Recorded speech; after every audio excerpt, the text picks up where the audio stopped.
அஸ்ஸலாமு அலைக்கும் காய்ஸ். இப்போ தான் வெட்டினுக்கு இன்வைட் பண்ணுது தானே. இப்போ வெட்டினுக்கு இன்வைட் பண்ணதுக்கு கார்டு கொடுக்கக்குள்ள நான் முஸ்லீமாக்களுக்கும் அந்த கார்டு கொடுக்குறேன். அப்போ உதாரணத்துக்கு நைட் வெட்டின்னு சொல்லி வைப்போமே.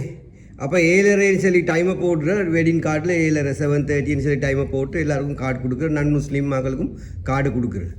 7:30 சொல்லி கார்டில் போட்டினத்துக்கு எங்களாக்கள் 7:30 வாரா நைட்டுக்கு வெட்டினுக்கு இல்லை. மாப்பிள்ளை பொண்ணு அப்போ கல்யாணத்துக்கு இன்வைட் பண்ணினாக்கள் எல்லாம் வரத்துக்கு எப்படியுமே ஒரு 8:30 ஆகும், 8:30 ஆகுது. 8:30 ஆகி எல்லாம் இதாகி கலப்பலை எல்லாம் முடிஞ்சால் போகிறோம். 9 மணி 9:30 தான் சாப்பாடு வைக்கிறேன்.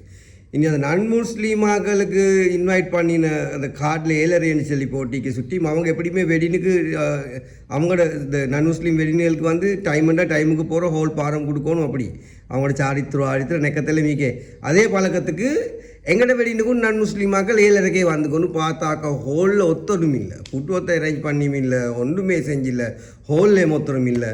நீ அவங்க சும்மா ஒரு ஹவர் 1.5 ஹவர் சும்மா பார்த்து நிற்கிற ஒத்தருமே இல்லாமல் அவங்கள வெல்கம் பண்ணத்துக்கு ஒருத்தருக்கும் ஒன்றுமே இல்லை.